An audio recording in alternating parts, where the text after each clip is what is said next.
Welcome back, everybody, to part 6 of this demonstration about creating a master copy.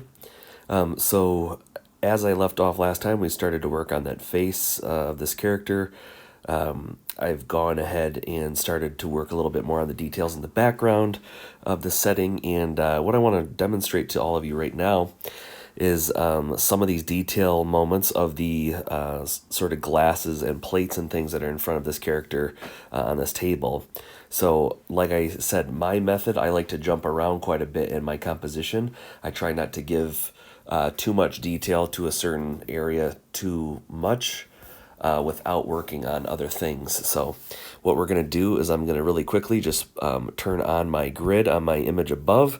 And as we had done earlier in these demonstrations, we looked down here at the overall placement of these objects and tried our best to just quickly sketch in just some different colors and different hues with the different textured brush that I was using here in my iPad. So what we're going to do now is we are going to come back to this sort of small little still life here, and we're going to try to get some more accurate description of the volume of these shapes and the light, the shadows and things as well, because it is pretty dark overall. So we have to figure out a way to make some of these glasses look like they're see-through, and where we're going to place these highlights and things like that that really will help set up this space overall here with our master copy. So I'm going to go ahead and continue to work on this layer, and I'm just going to grab a, I'm actually going to use a like a pencil sort of texture for this, because I just want to work with some other different textures and things too. A good challenge I also like to give myself is just kind of play around with different materials during these master copy sessions. So specifically right now I'm looking at a still from a very well-known film.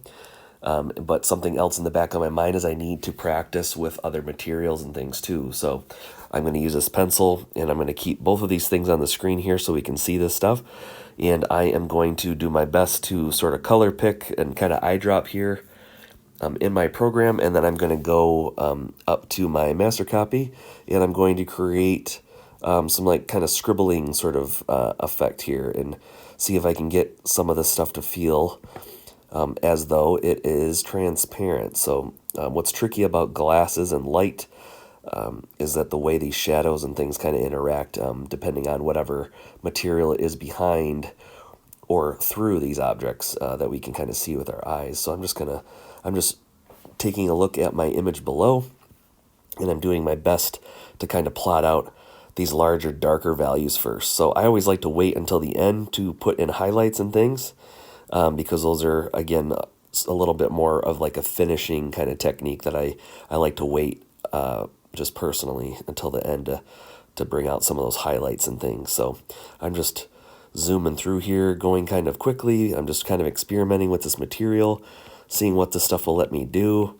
If I vary my pressure or the way I'm making my marks and things, what this lets me do as well, and see on how well I can control the overall placement of these objects and things. So I'm just going to go through here. I look like I'm missing a couple of things, but we're going to use the same value, and I'm just going to kind of plot in where this like salt and pepper shaker was that we had put in earlier.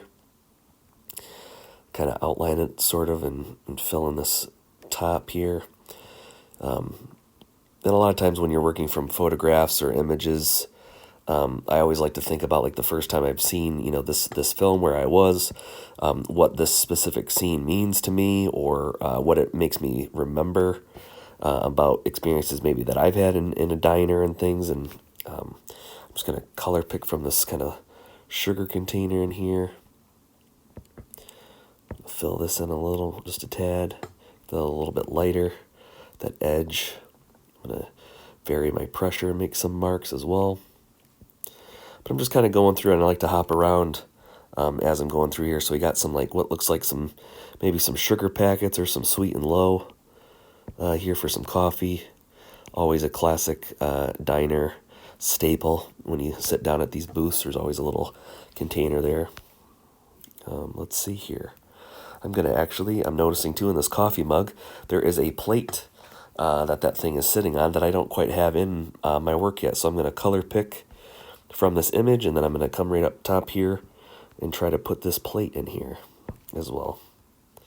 Just kind of finding some things maybe that I had forgotten about or I hadn't quite noticed upon the first pass through with these objects. So I'm just kind of lightening up some areas. And then these are moments like this too, everybody, is that I always like to think back to any of these other paintings and things maybe that I've seen before by other artists that were working a little bit more abstractly, sort of making some brush strokes and pencil marks and things that would kind of emulate some of the shapes that these objects contained without being too worried about the exact sort of how precise these things are. And that's things I always loved about some artists like Monet, Van Gogh's work, obviously, with the brush strokes and things, how some of these marks that they would make would actually follow the contours of these objects. So I'll show you an example of this kind of idea. So I have this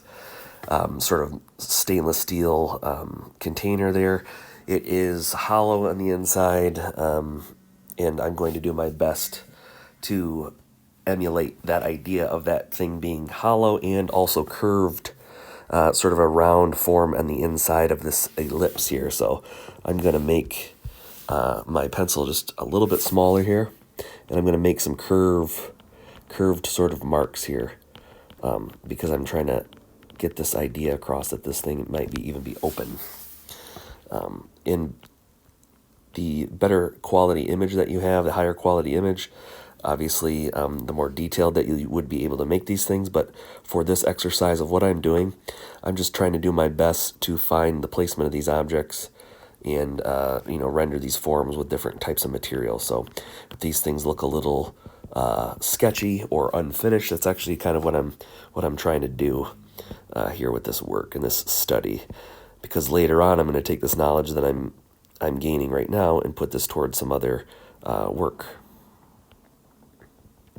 Just kind of filling this stuff in here. I'm going to actually jump around a little bit. Like I said, I like to jump around. I need to maybe make some adjustments here. I can notice that this size of this plate here, and I'll highlight this with green, size of that plate in my master copy is quite a bit larger. So what I'm actually going to do is I'm going to make a note to myself here with the same lime green that this actually probably only needs to be about this big,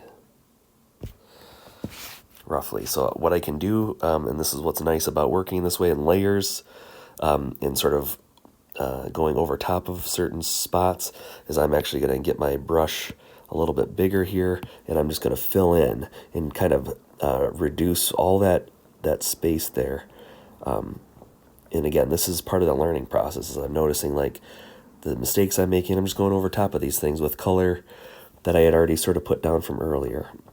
And then if I need to adjust, I can later.